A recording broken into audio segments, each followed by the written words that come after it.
inside Idaho Central Arena in downtown Boise. The opening face-off coming up next as the Steelheads look for revenge against the Allen Americans. Stay with us. You're watching and listening on the Steelheads Broadcast Network.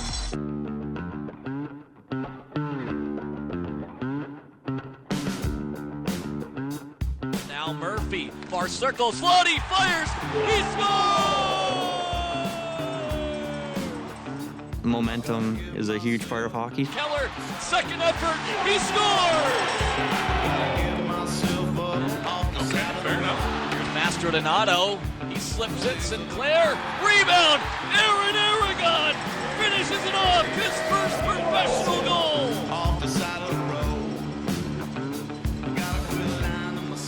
Becker makes it 8-5. To a night removed from losing the home opener, the Steelheads able to rally here, and they pick up an 8-5 win over the Allen Americans on this Saturday night. How do you keep that momentum rolling going into this game? Yeah, we had a good couple days of practice. Kept building on a few things, and I thought the energy is pretty good here before the start of the game. So being able to ride momentum is tough, but at the start we had a pretty good streak going there.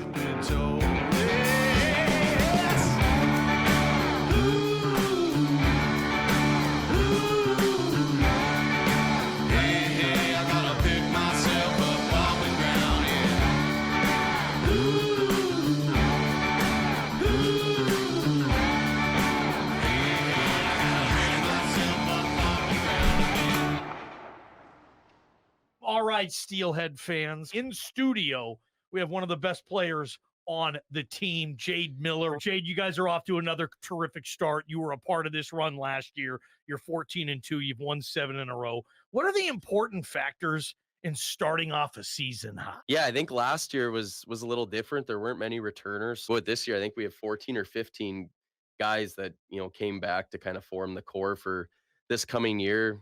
Felt like there was unfinished business, and culture is a big thing in a hockey locker room, and to have those guys come back that went through it, last year playing the full schedule and then going into basically end of June into the finals. You kind of know what you expect going into it now and what the aspirations are for this season. So that helps. I think the culture of, obviously they went deep last year, and I'd heard a lot of guys were coming back, which is rare for this level in this league. we knew we were going to lose Ryan Domowski, a 30-goal scorer. So, how do we replace those 30 goals? Well, we went out and got Mark Rassell, who, filled that hole nicely. But, when their run ended, Sheen and I got in touch and started talking about, whether, he thought I'd be a good fit here.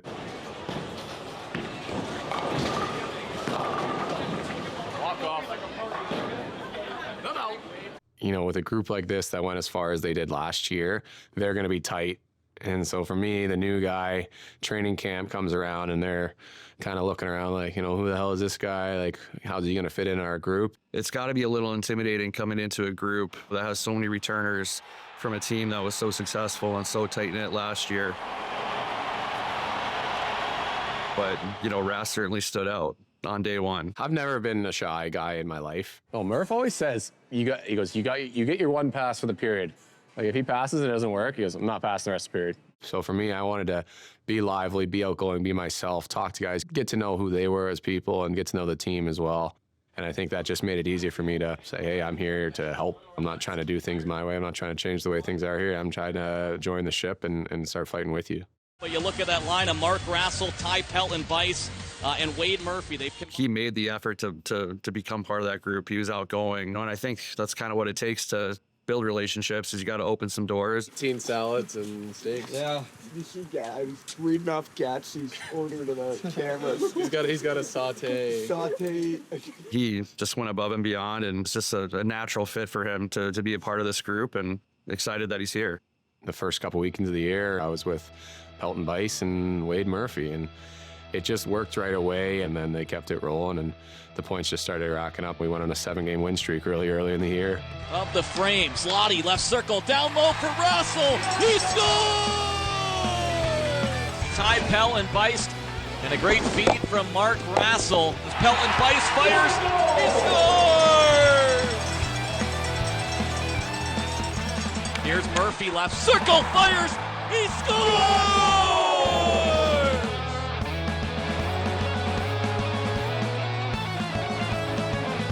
wing half boards. Now it's Becker. Rassell in front towards the net. He scores! It's a power play goal. Mark Rassell, his 13th goal this season. He's now scored in 11 of 17 games for Idaho this year, leading the league with 13. I don't know what it was that clicked, but we were just able to feed off each other. What's worked so well successfully over the last couple weeks? We got a lot of talented hockey players. You know, they've found some chemistry. They've been together pretty much the whole season. Now things are starting to click. One player that specifically stood out, Zane Franklin, now with 9 assists on the man advantage. Franklin, Donahue, down low, White. It's a power play goal! Franklin splitting free on a breakaway, fires and scores! Yeah, he's incredible. He's in on every battle. He distributes the puck well. So for him to have that success is nice. Yeah, Frankie, he's taken a huge step this year in terms of his role. And again, another kind of goofy character. Frankie, what just happened? I just found out I was, again, told I was the worst golfer on the team. But just for the record, Nicky's going to owe me $25 after this hole, so. But can be pretty fiery out there, gets under guys' skin.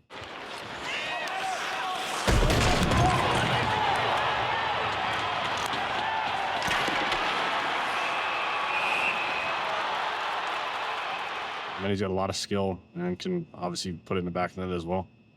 2-on-3 rush, short-handed. Franklin right circle, nifty move. Becker, backhander, Gorsuch save, rebound. Franklin finds it.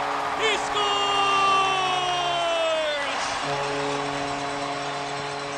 A short-handed goal for St. Franklin. Great job by Franklin. He started that play and then he finished it. It's hockey night in downtown Boise after a highly entertaining game on Wednesday night, which saw the Steelheads come from behind for an overtime victory. But it's been a busy last couple days in terms of roster movement as we check out some of the moves. Zane Franklin acquired by Cincinnati yesterday, completing a futures consideration deal. Yeah, that was a tough one. It was a futures consideration deal. Like, no players are named. We just owed Cincinnati a list of players that met certain criteria. When they called it in, he was one of the guys that fell in on that criteria. Didn't necessarily want to trade him. It's just we owed a list, and he happened to fall on it, unfortunately. Frankie was probably one of the best teammates I've ever been around. He was a huge piece of our team on and off the ice. I mean, it's a business, and we all understand that, but when a guy like that gets traded, it's always hard to galvanize the group and recharge. For me, he was a big part of this team, and guys were upset about that whole situation for a long time, and guys still talk about him to this day in our room. But at the end of the day, it's a business. You got to move on, and at the end of the year, we want to lift that trophy. Earlier this morning, defenseman Jacob Murray, who made his professional debut last evening, well, he was recalled by the Texas Stars earlier this morning. Nick Canade was a forward last night, and he'll slide back on the defensive end. For the coaching staff downstairs, they have 2 players that can be quote-unquote swing players with Demetrius Koumatsis and Nick Canade, which is very valuable. Wherever the team needs me, I like to play. That's kind of my mentality. I'm a big team guy, and we've ran into injuries and trades and things like that where I've had to play forward or play D, so I don't mind playing either. We joke, we call it the ever-changing hockey league. So sometimes you could have a roster set in the morning, and then by the afternoon, changes have come, and you just got to kind of roll with the punches. As a development league, there's going to be turnover. Yeah, and you see it over the course of the season a lot. You'll have players called up, you'll have players who need a night off, you'll have injuries, and you need that versatility at this level. The roster you have in October is never the roster that you have in April. Yeah, in our league especially, there's been so many call-ups. Yeah, it was nice. When you're coming to a new spot, it's always good to have some comfortable people around, some familiar faces. Wow, the Calgary kid in his debut! It's Mark Rassell! We got a good core group in our room, but yeah, it's hard switching it up. You have a new line every single night. Bicycles. Whiting! Master! Word! Weiser! Bird! Millsy! Jader! Lindy! And we got Red! Bart! Shut the door! We got Jake by the fucking pilot! That is the tough part of this level. With the American League, your NHL, you have your GMs, and they just make the moves they feel they need to make. And at this level, you're the coach and GM, so you build relationships with your players, get to know them as people. But again, at the end of the day, you still got to win hockey games. And if you feel like you need to make a move to improve your team, you got to kind of separate yourself out of that and, do the objective thing at the end of the day. We target guys. We'll get a couple contracted players from the Texas Stars and Dallas Stars. Been playing hockey since I was probably 3 years old. I spent 5 years in Lethbridge, Alberta, playing for the Lethbridge Hurricanes in the Western Hockey League. Right wing delays to the net. Well, I was lucky enough to get an American League contract with the Texas Stars, and the Idaho Steelheads are their ECHL affiliate, so that's my journey here. Francesco Arcuri! I was drafted by Dallas, and then I signed a 3-year entry-level deal, so this is my first year pro. Right when I got down here, I didn't know what to expect. I didn't know what I was jumping into, and the guys just made me feel at home. From older guys, younger guys, you have a good group mix, and coaching staff fits right in, and I think it's just a well group, great city, great people, so overall it really helped me a lot when I first got here. At the start of the year, we're coming in here as rookies. The team that they had last year was coming off the historic run that they had, so coming into the year was super positive, and it was the best group of guys I've been around.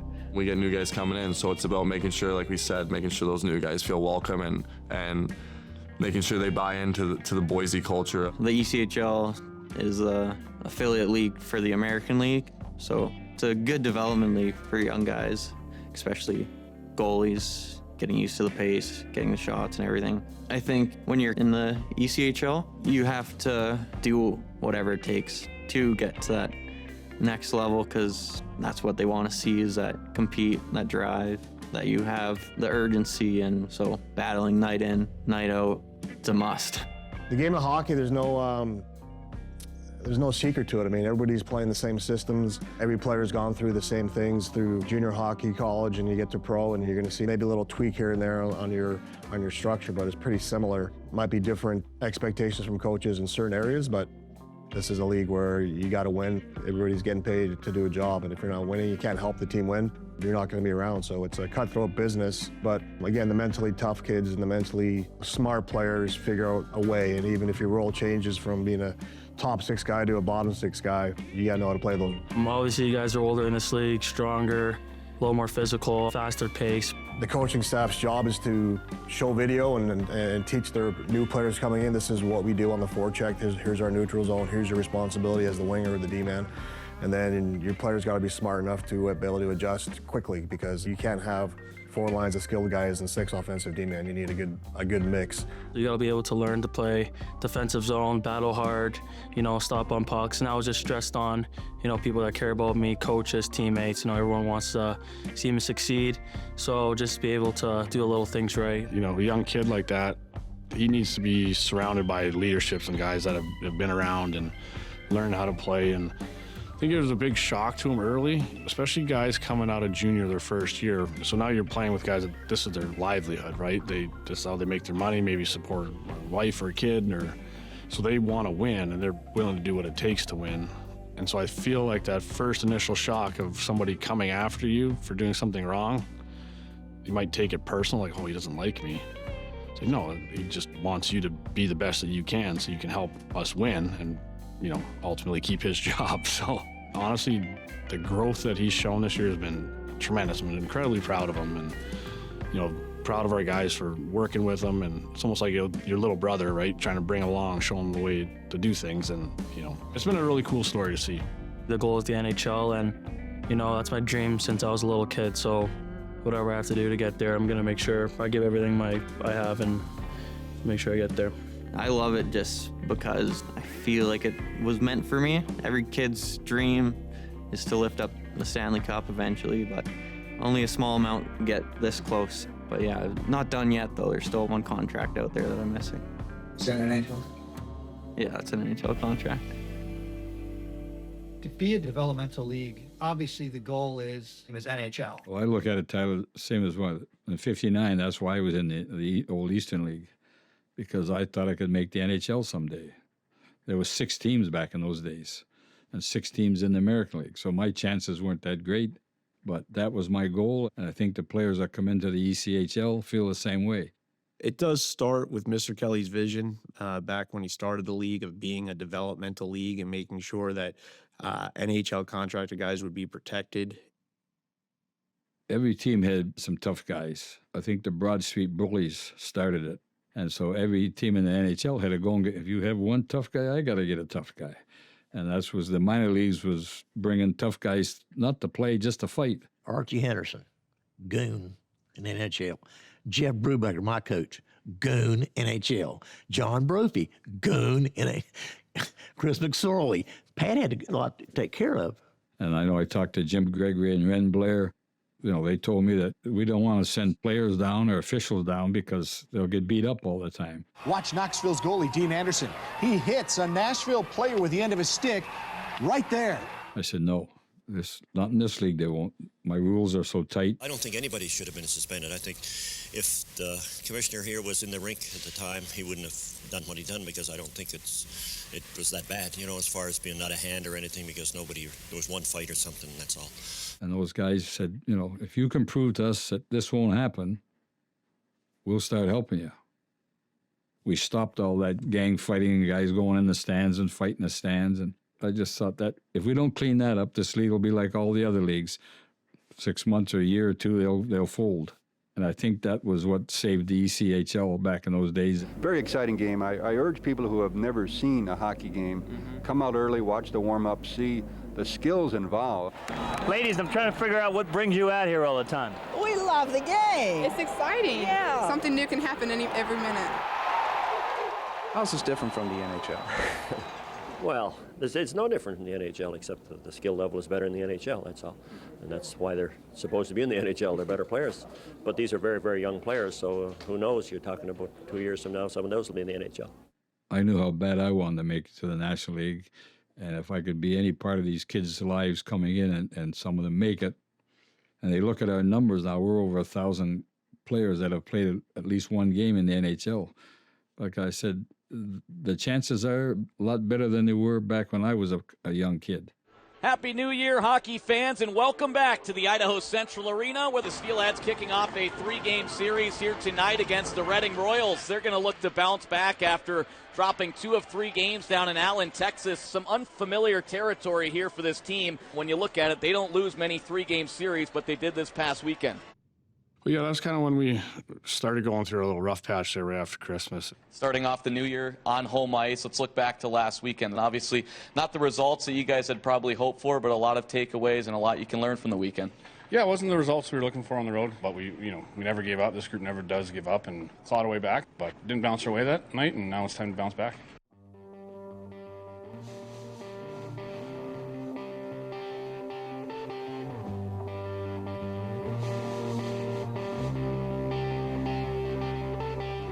I just felt like we weren't executing. We didn't have the energy, the passion.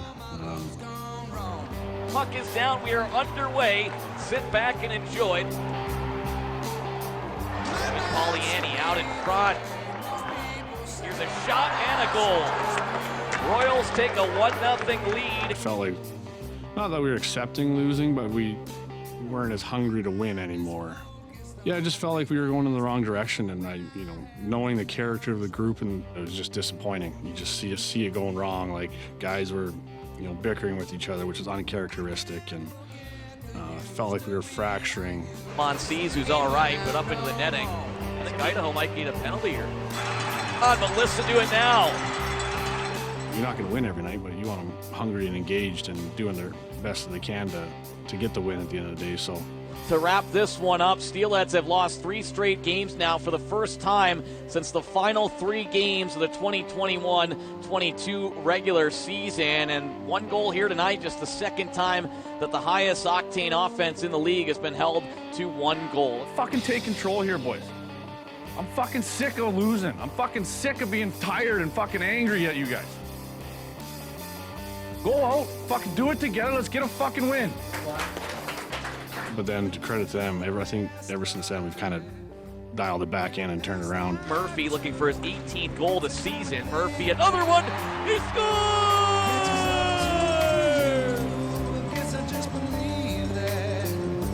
If at first you don't succeed, try again. You know, proud of the guys responded there.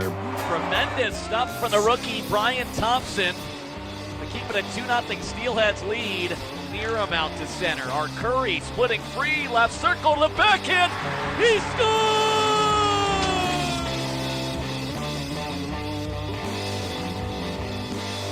That was beautiful! Francesco Arcuri. Forehand, backhand, around Nolan Meyer. They'll pick up a 5-2 victory to cap off the 3-game series against the Reading Royals. No! Yes, wait! Here we go, Boise. Both card. Red light last. You missed it. On the line. Wait till it shows up. Yeah.